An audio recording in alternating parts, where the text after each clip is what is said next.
commencer ce matin avec Nathalie. Vous avez sûrement vu passer l'image, le partage que nous voulons vous faire ce matin, c'est les deux miroirs. Ce matin, on va utiliser l'image de l'objet le plus aimé pour les femmes.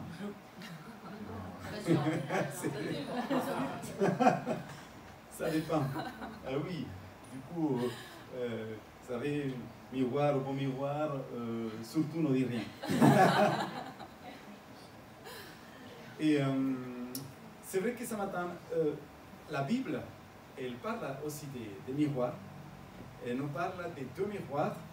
Et vous allez voir avec nous ce matin pourquoi c'est important de comprendre et quel est le but de faire basculer la manière comme on se regarde, les reflets de ce que Dieu veut dans nos vies et ce que nous voulons aussi refléter aux autres. Je pense qu'il y a de bonnes manières et il y a aussi de la sagesse pour comprendre ce que Dieu veut pour nous. Donc Nathalie va nous introduire par rapport à ces miroirs. Je pense que, Donc, vous avez tous une Bible, j'imagine. Alors, on va imaginer que ce matin, à Ath, il y a deux orateurs. Le premier, c'est Jacques, le frère de Jésus. Et le deuxième, c'est Paul, l'apôtre Paul. Et il vient parler aux chrétiens de l'église Ath de Chambéry. C'est magnifique? Oui. Hein, j'espère que vous êtes contents. Donc, j'ai bien dit que ce matin, ils viennent pour parler aux chrétiens de l'église. Donc, ce sont des personnes qui connaissent Jésus, qui l'ont déjà reçu dans leur vie. C'est pas un message d'évangélisation. C'est pas pour nos amis, c'est vraiment pour l'église en fait. Et puis, la question que l'église Ath leur a posée, c'est quel miroir contemples-tu? Donc, il y a deux miroirs, on va s'arrêter sur deux miroirs, le miroir de Jacques et le miroir de Paul. Alors, pour commencer, on va regarder le premier verset dans Jacques, forcément. Donc, Jacques 1, verset 22-24. Si quelqu'un écoute la parole, vous l'avez là dans cette image, si quelqu'un écoute la parole et ne la pratique pas, il est semblable à un homme qui regarde dans son miroir son visage naturel et qui après s'être regardé s'en va et oublie aussitôt comment il est. Voilà. Donc, moi, dans ma version, j'ai pratiqué la parole et ne l'écoutez pas seulement. Oui. Pratiquer. Il faut la pratiquer, pas juste l'écouter. Déjà, il y a une nuance. En vous abusant par de faux raisonnements. Ce qui veut dire et sous-entend que parfois, on peut se tromper nous-mêmes. Car si quelqu'un écoute la parole et ne la pratique pas, il est semblable à un homme qui regarde dans un miroir son visage naturel et qui, après s'être regardé, s'en va aussitôt comme il est. Donc Jacques utilise l'exemple du miroir naturel pour illustrer ce qui se produit dans la vie de l'esprit si nous ne sommes pas soumis à la souveraineté de Dieu. Dieu, il est Seigneur. On doit se soumettre à ce qu'il dit. Donc la question, c'est comment je vis ma foi? Comment je réagis face à ce que Dieu dit? C'est comme si je regarde dans un miroir et je repars et ne me souviens plus de mon image. C'est un peu comme si je viens à l'église ou bien je lis ma Bible à la maison et après un bon moment d'intimité avec Dieu, j'oublie et rien ne change dans ma vie. Nous ne pouvons pas être en échec parce que notre Dieu n'est pas le Dieu de l'échec. Il a remporté une victoire il y a 2000 ans. Il nous donne la victoire pour traverser chaque difficulté de ma vie. Alors, qu'est-ce que je vois dans le miroir? Donc, on va supposer que notre Bible est notre miroir. Nous regardons le miroir, mais dès que nous nous éloignons, nous oublions, comme si nous étions aveugles. Vous est-il déjà arrivé de parler avec quelqu'un qui traverse un défi et vous demande un conseil, et même de prier pour lui, mais il ne vous écoute pas?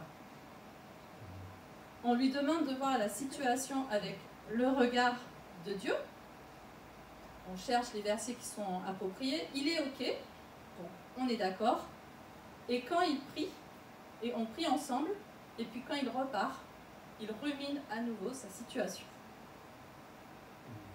C'est comme s'il avait regardé dans un miroir et oublié son image. Alors, on peut être conscient d'un défi qu'on a. Je vais prendre un exemple. J'ai décidé de perdre du poids, par exemple. Et du coup, je dis, écoute, il faut que tu pries pour moi parce que j'ai besoin de perdre du poids. Tu pries avec moi, machin. Je sors de l'église, je vais au supermarché et j'achète plein de Nutella. Ou j'ai décidé de vivre plus de temps avec Jésus. Donc je dis, aide-moi à prier pour ça, j'aimerais passer plus de temps avec Jésus. Ouais, Seigneur, tu l'as béni, tu fais qu'elle puisse grandir dans sa foi, etc. Et je rentre à la maison et je passe 4 heures à regarder les séries sur Netflix. C'est comme regarder dans un miroir et ne pas se souvenir de son image. Alors, quelles sont les fois où ça m'arrive? Ceci explique pourquoi certaines personnes sont capables de lire, d'écouter la parole de Dieu et pourtant de vivre comme s'ils ne connaissent pas la parole de Dieu. Il y a très peu de changements dans leur vie, il n'y a pratiquement aucune transformation. Le psalmiste, David, décrit la condition de ceux qui fréquentent la maison de Dieu, donc il parle de la maison de Dieu, entendant sa parole et qui ne changent pas pour autant. Il dit « car il n'y a point de changement, ils ne craignent pas Dieu ». C'est dans le psaume 55, verset 20. Ce sont des personnes qui sont sauvées pourtant, mais qui ne se laissent pas changer par la parole de Dieu. Leur vie n'est pas sanctifiée, elle manque de reconnaissance avec Dieu, d'amour, d'obéissance. Parfois, on n'obéit pas à ce que Dieu nous dit, de pardon, on ne pardonne pas, et on se comporte comme si on n'avait jamais entendu parler de Dieu. Donc, il ne faut pas être oublieux de sa parole, ni oublier nos engagements. Alors, on ne vous prend pas ce matin, hein, c'est Jacques, d'ailleurs c'est Jacques qui parle. Donc si vous n'êtes pas content, plaignez-vous à Jacques. Et en fait, l'idée c'est vraiment de se dire, mais comme on dit souvent, on veut être des disciples. On ne veut pas être juste des croyants. Et on veut que Dieu nous amène plus loin. Et, oui, la Bible dit aussi que nous sommes comme des lettres ouvertes. Et vous savez, je pensais aussi quand on réfléchissait à ce passage de Jacques, sûrement, oui, ça c'est certain, tout le monde ce matin, quand vous vous êtes réveillé, vous êtes regardé au miroir. C'est certain, avant de venir, à un moment donné, vous avez passé un moment devant le miroir. Et on le fait tous les jours, on fait ça tous les jours. C'est nécessaire, c'est indispensable, parce que c'est vrai que des fois, on ne voit pas de choses que nous-mêmes, comme ça, on ne pourrait pas se voir. Et du coup, oui, certainement, ça peut arriver, je remarque parfois que je fais quelque chose de travers. Et donc, du coup, je vais essayer de m'arranger un peu. Peut-être en prenant le petit déjeuner, je prie, j'ai une petite tâche par là de confiture. Donc, grâce au miroir, bah, je me nettoie et je sais que je sors quand même propre, que je sors bien. Et je me disais, avec la parole de Dieu, c'est pareil. Quand on la lit, quand on vit même, parlons pas juste de la parole de Dieu, étant dans la présence de Dieu, c'est un miroir aussi. Et c'est comme si on voyait la confiture qui est là, étalée, et on fait les choix de sortir quand même comme ça. Et des fois, on marche des mois et des mois avec une tache de confiture qui commence à être desséchée, qui commence à être là collée. Combien de chrétiens j'ai rencontrés qui traînent avec des choses qui sont là, des tâches qu'il fallait juste les enlever parce que Dieu les a déjà montrées depuis des années, Dieu les a parlé par rapport à ces situations. Et je pense que c'est un piège dans lequel on peut tomber facilement.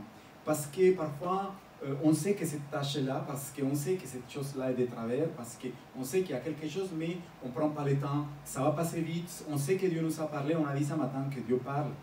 On sait que quand on lit la Bible, souvent, on revient à des choses, on dit « Waouh, ah oui, je m'identifie à ce qui se passe là ». Mais finalement, on ne prend pas le temps de venir dans la présence de Dieu et de faire travailler et que le Saint-Esprit puisse faire un nettoyage dans nos vies. Ou parfois, il y a des choses dans lesquelles il faut chercher quelqu'un. Il faut chercher quelqu'un, un ami avec lequel on puisse avoir confiance. Et la parole de Dieu dit, confessez les péchés les uns les autres. Et des fois, on a juste besoin de ça pour un déclic. Et on a des craintes d'être jugé. Je pense que cette attitude de l'homme naturel, il faut l'abandonner, vraiment. Parce qu'on est dans des temps dans lesquels il faut qu'en tant qu'enfant de Dieu, on passe à une étape, comme tu disais, et cette étape d'être disciple, devenir des disciples.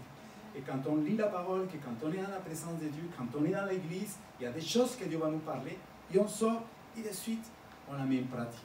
De suite, on se dit, Seigneur, ben voilà, je suis concret dans cette situation, et je vais poser cet acte de foi pour que la situation se déclenche ou la situation change.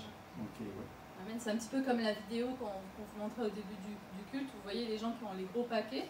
Et en fait, on a conscience qu'on a un gros paquet et on vient à l'église et puis on va demander de la prière, où on va être touché par un chant ou par voilà, ou qui va nous dire mais dépose les choses à la croix et tout ça. Et puis finalement, on est super content de ça et on fait ce choix et cette prière de dire mais Seigneur, ok, je t'abandonne cette situation-là, je veux que tu t'en occupes vraiment. Et maintenant, je te la donne. Et c'est toi qui gères. C'est plus moi qui gère, c'est toi qui gères. Donc, on est content de ça. Sauf que quand on est descendu en bas, on se dit, ah, j'ai oublié mon paquet. Tac, tu reviens, tu récupères ton paquet, tu repars avec ton paquet. En fait. Donc, c'est le miroir de Jacques. Je regarde dans un miroir et je reviens. Et en même temps, ça demande une vraie bataille. Parce que l'exemple de tout à l'heure, j'ai envie de perdre du poids. Je mets des choses en place et des fois, c'est pas juste magique. Dieu nous demande aussi de nous engager et du coup de prendre des initiatives et de se dire, ben écoute, par la foi, j'agis et puis je décide de ne pas acheter ce produit parce que c'est une tentation pour moi et que je ne veux pas l'avoir dans ma maison parce que chaque fois qu'il est en face de moi, voilà, je suis tentée et du coup, je n'y arrive pas en fait. Je pense qu'on peut parler des... Jacques, il parle de cet homme qui se regarde, et cet homme naturel et qui va oublier son image, il va oublier qui il est. De certaine manière, on va oublier. Mais il y a aussi une autre situation qui peut se passer, c'est que encore, on peut déformer l'image. Et je vous parle, vous savez, quand j'étais petit, on allait dans les foires, dans les fêtes foraines, oui. Et il y avait des espèces de miroirs, et tu passais, tu te voyais comme ça, très large ou très droit, ou avec le visage déformé. J'avais la peur de passer sur ce miroir-là parce que je croyais que j'allais rester comme ça. Du coup, quand je me voyais dans ce miroir, je me disais, oh là là, je vais rester comme ça. C'était ma crainte de petit. Et en fait, je me dis que aussi, parfois, on peut voir dans la parole de Dieu nos limites. On est d'accord, non? Des fois, on lit la parole, des fois, on est dans la présence de Dieu, et on peut voir toutes nos limites, notre humanité. Et le plus triste, c'est qu'on part avec ça. Et on sort, et on vit des mois avec ça, avec ce constat de nous-mêmes, avec nos faiblesses, avec le fait, je suis comme ça, mon caractère, il est comme ça, mais quoi faire? Non, je ne peux rien faire, il n'y a rien qui va me changer. Et en fait, on oublie l'image que Dieu a, son regard, le regard qu'il a vers nous. Et c'est contre ça aussi qu'on doit lutter, parce qu'on peut rester à vivre dans ce miroir de Jacques qui va nous faire oublier notre vraie nature et qui va vous faire regarder vraiment quelque part la vieille nature à chaque instant. Et donc on va vivre une vie chrétienne dans laquelle on est toujours en train de quelque part de se plaindre de nous-mêmes et vivre une vie comme d'échec avec nos difficultés sans avancer. Pourquoi? Parce qu'on a cette image qui nous colle de cet miroir déformant que nous-mêmes nous avons nourri.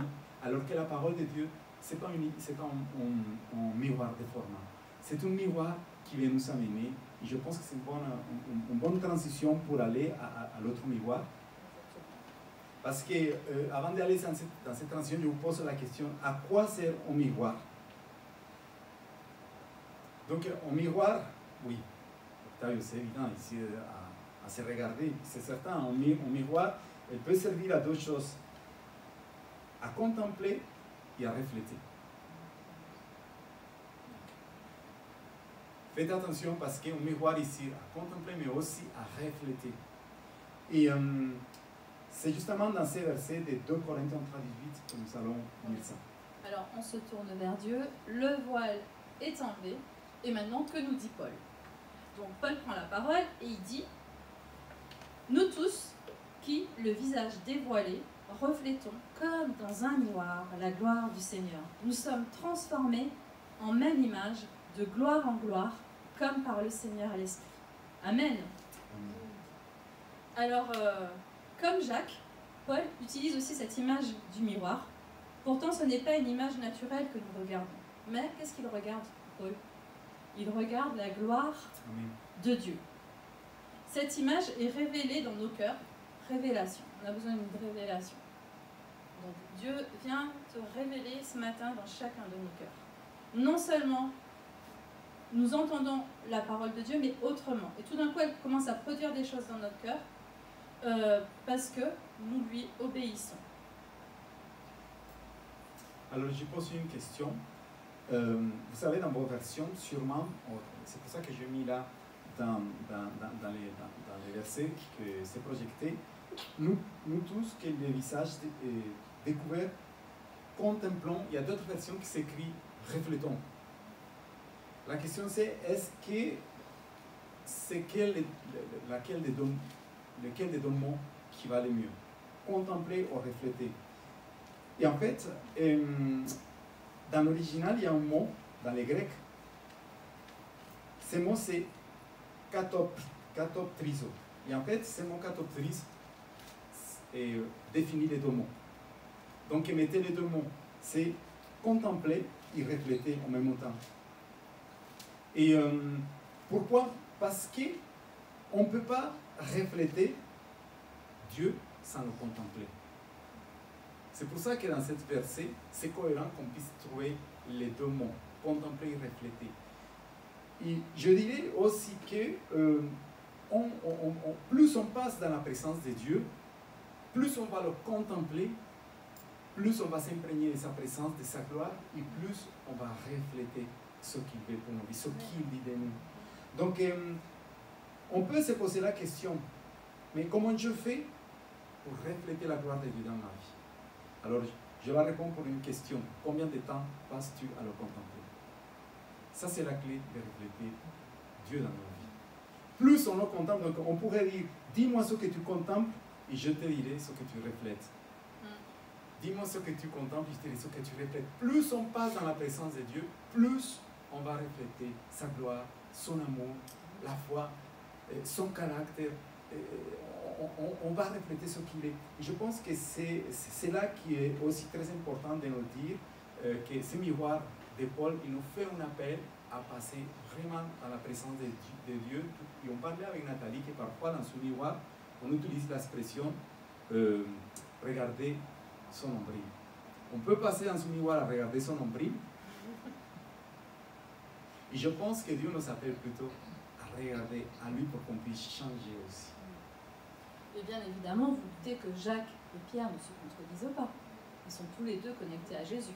Donc Jacques confirme cela, ce que vient de dire Paul, et il dit, dans Jacques 1, verset 25, il dit « Mais celui qui a plongé les regards dans la loi parfaite, donc dans la Bible, pas en l'écoutant pour l'oublier, mais en la pratiquant activement, celui-là sera heureux dans son action même. » La loi parfaite, c'est Jésus. Il est vivant et il est parole de Dieu révélée pour chacun de nous. Donc si nous restons zélés, nous garderons notre cécité visuelle, alors nous pourrons voir la gloire de Dieu. Ce qu'il désire, c'est que nous contemplions sa gloire.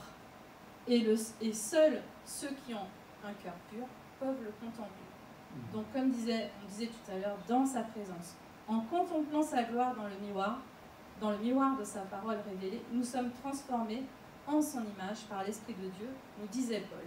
C'est vraiment un engagement à chercher sa face, et il n'y a pas de mystère en fait. On ne peut pas vous dire autre chose parce que on va être transformé que si nous faisons un choix, un vrai choix de passer du temps en sa présence. Comment faire pour voir mon défi autrement si ce n'est pas au travers de son regard? Et j'ai besoin de m'engager, c'est vraiment un vrai engagement à se dire, mais j'ai besoin de te chercher, parce que de toute façon, naturellement, on est attiré par d'autres choses. Donc il faut occuper le temps, il faut que Dieu prenne la place dans notre vie et que lui prenne de plus en plus de place pour que les situations soient plus légères. Mais ce que j'aime dans Jacques, c'est dit, mais il parle de qu'on soit heureux, c'est une conséquence en fait. Alors au début, on a l'impression que c'est super difficile, on se dit, ah mais moi, franchement, on me demande de passer plus de temps avec Dieu. Et la joie que ça procure, la paix que ça procure, c'est tellement énorme que de toute façon, je vous encourage à l'expérimenter. Expérimentons-le parce qu'on n'aborde plus du tout la vie de la même façon. Et de toute façon, quand on parle de la contemplation, je ne veux pas lier le fait de refléter aussi. Parce que vous savez quoi, quand on parle de la contemplation, nous, dans notre culture protestante, chrétienne, on a déformé quelque part ces mots-là et quand on pense à la contemplation, on pense de suite aux moines, aux chartreux qui sont là en train de contempler toute leur vie et enfermés. Et cette contemplation qui est silencieuse, où on est là. Non, là on parle de quelque chose dans lequel plus on s'imprègne en la présence de Dieu, plus on contemple Dieu, plus il nous envoie l'action.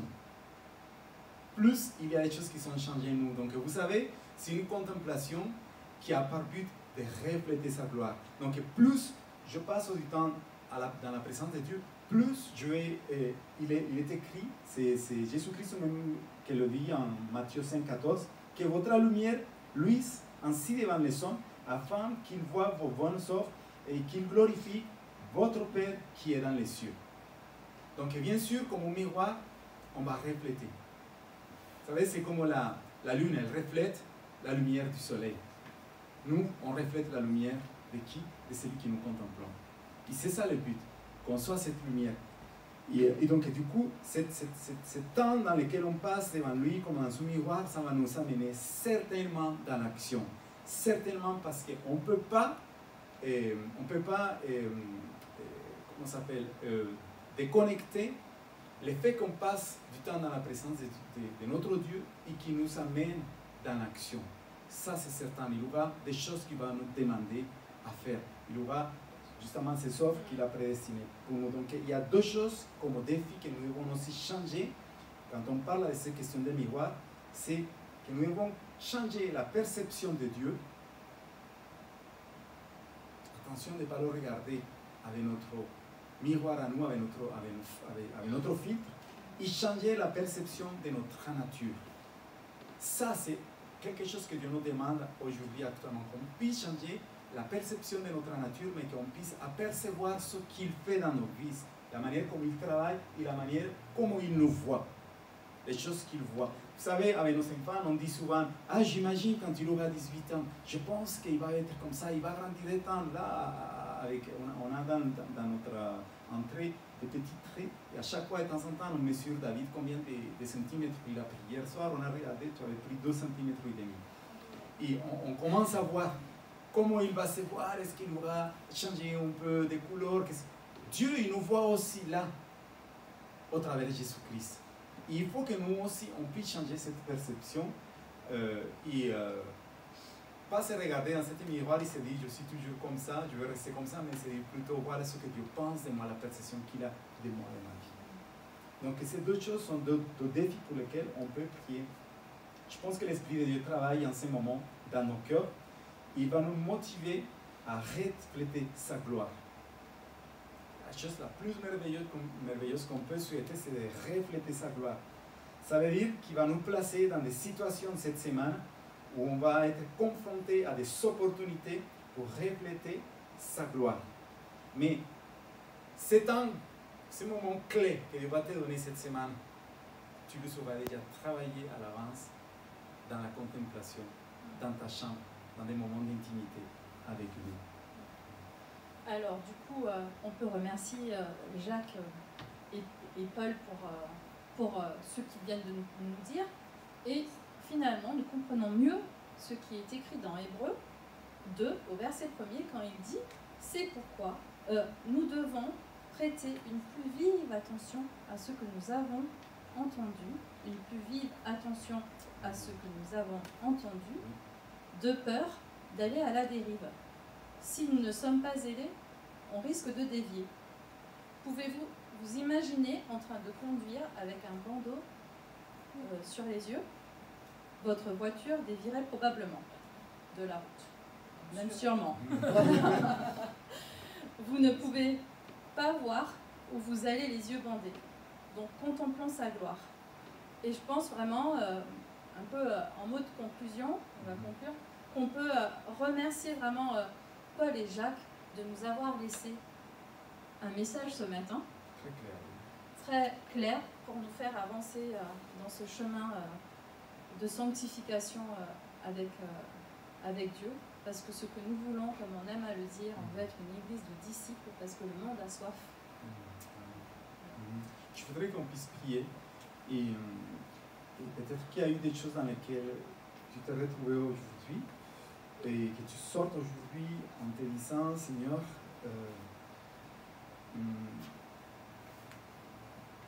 chaque fois que je me regardais au miroir, je pensais aussi à ta parole, à ce que tu vois en moi. Je ne veux plus être les mêmes. Il y a des choses qui sont là, comme on parlait tout à l'heure, il y a des tâches. Ce matin, Seigneur, nous voulons faire du nettoyage dans nos cœurs, dans nos pensées, dans nos vies, de notre passé, et pas être têtu comme l'homme naturel qui va oublier tout ça, il va faire comme on dit, on met la poubelle sous le tapis. Mais vraiment, on n'a pas peur de s'exposer à ta lumière, Seigneur, de ton miroir. Parce qu'en fait, ce que tu désires, c'est qu'on puisse aller de gloire en gloire. Amen. Et je prie que ce matin, on puisse mettre tout à la lumière, comme dans son miroir. Plus porter tout ça de nous, dans notre chemin, mais là, Seigneur, ce matin, nous prions que ton Saint-Esprit vienne maintenant, nous lui donnons le droit, la permission pour qu'il vienne. Et pour qu'il nous donne une perception différente de nous-mêmes. Guéris ce matin tout regard déformé. Je prie que maintenant tu puisses guérir tout regard déformé de nous-mêmes, Seigneur. Et que maintenant on puisse aussi accepter ton regard, la manière comment tu nous regardes, la perception que tu as de nos vies, de notre avenir. Je prie que la puissance de ta parole vienne pénétrer en nos vies. On a chanté ce matin, Amen. Ce que ta bouche dit, ta main accomplit. Seigneur, nous nous abandonnons à toi. Je vais confesser cette parole, cet verset. Nous tous, que le visage découvert, contemplons, reflétons comme un sous-miroir la gloire du Seigneur. Nous aspirons à ça, Seigneur. Nous sommes transformés, Seigneur. Je suis transformé à ton image, de gloire en gloire, par le Seigneur l'Esprit. Cette parole, nous la confessons pour l'Église parce qu'aujourd'hui, le monde a besoin de voir des personnes qui reflètent, qui renvoient une autre image dans le désespoir, dans la crainte, dans la peur qui s'est installée aujourd'hui dans la société. On a besoin, en tant que disciples, de se positionner et de refléter, comme on l'a lu tout à l'heure, que notre lumière luise devant les hommes. Ce matin, ton défi, c'est ça. Tu pars de ces lieux et toute la semaine, tu as des rendez-vous pour que ta lumière luise devant chaque personne que tu vas rencontrer. Seigneur, Saint-Esprit, viens nous aider pour qu'on puisse passer du temps dans ta présence. Au nom de Jésus.